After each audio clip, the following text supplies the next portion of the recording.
नमस्कार दोस्तों, स्वागत, प्रणाम, अभिनंदन, वणक्कम आप सभी लोगों को। मैं अनिल पांडे अहमदाबाद गुजरात से आप सभी लोगों का तहे दिल से स्वागत करता हूं। दोस्तों आज मैं लेकर के आया हूं एक सप्लाई पर वीडियो। दरअसल में हिमाचल के एक हमारे मित्र हैं, उन्होंने एक पावर सप्लाई रिपेयरिंग करने के लिए भेजा। कहा उन्होंने कि सर ये पावर सप्लाई खराब है और इसे ठीक करके भेज दीजिए। मेरे पास पावर सप्लाई आई और मैंने चेक किया तो वो पावर सप्लाई ओके ही है, खराब नहीं है। तो वो पावर सप्लाई ओके है। उन्होंने कहा कि सर एक वीडियो बना करके इस पे दें कि कैसे आपने चेक किया कि ये पावर सप्लाई ओके है। दरअसल में कई लोगों के कंफ्यूजन होते हैं कि खाली अगर पावर सप्लाई हमारे पास रिपेयरिंग में आ रही है तो वो ओके है कि नहीं है, ये कैसे पता चले। और सबसे बड़ा कंफ्यूजन तब हो जाता है जब वो पीएफसी वाली पावर सप्लाई हो। अब पीएफसी वाली पावर सप्लाई है और वो ओके है कि नहीं है, ये कैसे पता चले। तो उनके रिक्वायरमेंट पे मैंने ये वीडियो बनाया है। देखें, एक सोनी का पावर सप्लाई है, मैं दिखाना चाहूंगा। ये देखें, एक सोनी का पावर सप्लाई है, आप देख पा रहे हैं। अब इस पावर सप्लाई में हमको चेक करने के लिए क्या करना होता है कि बिना मदरबोर्ड के इसे ऑन करना है। तो जो मैंने आपको बताया है कि पीएस ऑन और एसटीबी स्टैंड बाय और पीएस ऑन, आप यहां देख पाएंगे, नजदीक से देखें, स्टैंड बाय और पीएस ऑन जो यहां लिखा रहता है, इसको अगर हम शॉर्ट करेंगे तो हमारा पावर सप्लाई ऑन हो जाएगा। तो उसके लिए क्या करना होता है, इस तरह से आपको ये बल्ब रखना पड़ता है। ध्यान रखिएगा, मैं यहाँ इस बल्ब की जब बात आई तो मैं आपको बता दूं, दरअसल में ये वही स्कूटर्स के बल्ब हैं। अब इसे वो मत समझिएगा कि वो जो कई लाख, 5 लाख, 10 लाख, 20 लाख की बात होती थी, वो लाल वाला बल्ब लोग ढूंढते हुए फिर रहे हैं।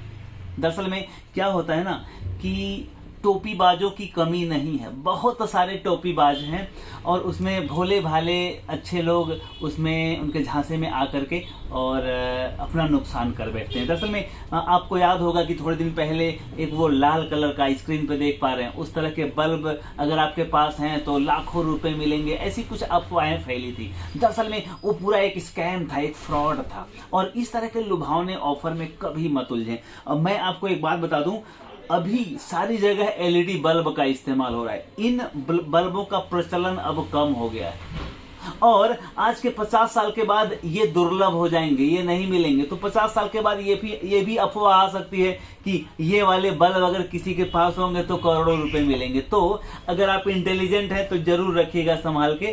पर मैं बताऊं कि कभी करोड़ रुपए इस तरह से शॉर्टकट से कमाने का ना सोचें, क्योंकि इस तरह से शॉर्टकट कमाने से पैसे आते नहीं हैं, पैसे जाते हैं। शॉर्ट ट्रिक कभी भी अपनाएंगे दोस्तों तो आप अपना नुकसान कर बैठेंगे। और मुझे लगता है कि हम लोग अपने मुद्दे से कहीं अलग हट गए। दरअसल मैं यही कहना चाहूंगा कि इस तरह की अफवाह में मत आइएगा। तो ये जो स्कूटर्स के बल्ब हैं 12 वोल्ट के होते हैं, इसे आप रखें और इस तरह से अपना सेट बना लें। देखें यहाँ पे मैंने इसको ऐसा बना कर रखा है कि अगर हमको क्लिप करके जोड़ना हो तो कर सकते हैं। इसको अगर हमको 12 वोल्ट से 24 वोल्ट करना है तो भी कर सकते हैं। अगर एक टर्मिनल को लगाएंगे तो 12 वोल्ट होगा, दूसरे टर्मिनल से भी 12 वोल्ट होगा। और अगर हमको सीरीज में चेक करना है, 24 वोल्ट चेक करना है, तो हम इसको जो ये 2 टर्मिनल लगा देंगे तो सीरीज बन जाएगा। फिर हमको खाली इन दोनों का इस्तेमाल करना है।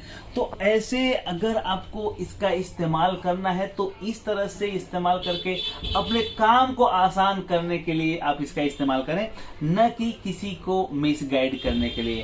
तो चले हम अपने वापस मुद्दे पे आते हैं। तो मुद्दा ये है कि इसमें हमको चेक करना है कि पावर सप्लाई ऑन है कि नहीं है। तो देखें, हम पहले ये 12 वोल्ट वाला लेंगे बल्ब, और 12 वोल्ट के जो बल्ब हैं इसकी पिन को हम यहाँ घुसा देंगे। देखें यहाँ आप देख पाएंगे कि 4 नंबर पे 12 वोल्टेज आता है। तो हमने यहाँ 12 वोल्ट का बल्ब लगा दिया, कुछ इस प्रकार देखें, ये 12 वोल्ट का बल्ब लगा दिया। अब हमने यहाँ 100 ओम्स का रेजिस्टेंस है, पीएस ऑन और स्टैंड बाई पे पहले से टावर खड़े करके रखे हैं। ये टावर इसलिए मैं कह रहा हूँ ताकि आपको समझ में आ जाए। दरअसल में ये 100 ओम के रेजिस्टेंस है और 100 ओम के रेजिस्टेंस के माध्यम से अगर हम इसको शॉर्ट करते हैं तो खराब होने की प्रोबेबिलिटी कम हो जाती है। पता चला हम पावर सप्लाई ठीक करने का प्रयास कर रहे थे और वो और भी खराब हो गया। तो देखें अब हम इसको ऑन करने का प्रयास करेंगे। ये हमने मेंस कोड देखें लगा लिया है और मेंस कोड हमने सीरीज में लगाया और हमने ऑन किया। अब हम PS ऑन और स्टैंड बाई को शॉर्ट करेंगे तो बल्ब जल जाना चाहिए। देखें जल गया। जब हम इसको शॉर्ट करेंगे PS ऑन और स्टैंड बाई को तो बल्ब जल जा रहा है 12 वोल्ट। अगर इसमें कोई फंक्चुएशन होता तो शायद ये बल्ब कम जलता या ऐसे कांपता, लेकिन आप देख पा रहे हैं कि बल्ब का जो सीक्वेंस है प्रॉपर है, जल रहा है। और मैं आपको चेक करके बता दूं, अगर वोल्टेज की बात करूं तो आप थोड़ा सा मीटर की तरफ रुख करें तो आपको वोल्टेज के बारे में भी पता चलेगा। देखें यहाँ 12 वोल्टेज आपको पर्याप्त मात्रा में मिलेगा। देखें 12 वोल्टेज आपको, देखें 12 वोल्टेज आपको प्राप्त हो रहा है। और यहाँ पे हमने इसको स्टैंड बाई से बाहर किया है बिना मदरबोर्ड के। और एक चीज़ और यहाँ दिखाना चाहूँगा, अब एक टंटा और खड़ा होता है कि ये PFC वाली सप्लाई है। तो PFC वाली सप्लाई में क्या होता है, तो मैं यहाँ एक चीज़ और बताना चाहूँगा इसके साथ में। कई लोगों की कंफ्यूजन होता है कि PFC काम कर रहा है कि नहीं, PFC वाली सप्लाई का क्या नौटंकी है। तो आइए मैं PFC को थोड़ा सा यहाँ दिखाने का प्रयास करता हूँ कि PFC आपका काम कर रहा है कि नहीं, ये कैसे चेक करें। तो आप देख पा रहे हैं, नज़दीक से आप दिखाएं प्लीज़। देखें यहाँ जो कैपेसिटर है, कैपेसिटर पे आप देखेंगे, मीटर पे ज़रूर फोकस करिएगा। कैपेसिटर पे जब आप देखेंगे तो आपको जब मेंस कोड लगाए रहेंगे तो आपको यहाँ 325 वोल्टेज प्राप्त हो रहा है। 325 प्राप्त हो सकता है, 330 प्राप्त हो सकता है, इस तरह से कुछ वोल्टेज यहाँ 317 वोल्टेज कभी कभी आते हैं, ये प्राप्त होंगे। अब PFC काम कब करती है, जब हमारा सेट स्टैंड बाई से रिलीज होता है तब PFC काम करती है। और अब ये PFC काम कर रही कि नहीं ये कैसे पता चले, तो आप देखेंगे यहाँ कैपेसिटर पे वोल्टेज बूस्ट हो जाएगा, बढ़ जाएगा। आपने पैनल के क्लास में देखा होगा ABDD कैसे बनता है। ABDD जो है वो भी एक PFC का ही प्रायरूप है। तो अब देखें यहाँ मैंने मीटर पे रखा है, मीटर को रखा है कैपेसिटर पे और यहाँ मैं ऑन करूंगा। अभी बिना ऑन किए ही EMI सर्किट के बाद जो वहाँ 325 वोल्टेज आते हैं वो आ रहे हैं, आप मीटर पे देख पा रहे हैं।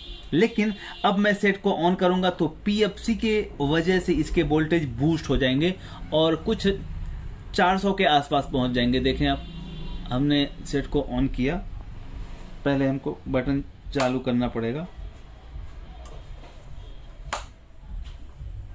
देखें 374 आप देख पा रहे हैं, 374 वोल्टेज हो जा रहा है। फिर से देखें, मैं इसको डिस्कनेक्ट करूंगा। ये देखें मैंने डिस्कनेक्ट किया है।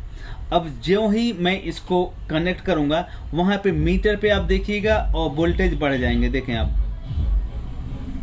अब ये 12 वोल्टेज रिलीज हो गया और वोल्टेज जो 325 था 376 वोल्टेज हो गया, मतलब 50 वोल्टेज बूस्ट हो जा रहा है। तो ये जो 50 वोल्टेज बूस्ट हो रहा है और स्टैंड बाई से रिलीज होने के बाद इसी को कहते हैं मतलब पावर सप्लाई PFC वर्क कर रही है।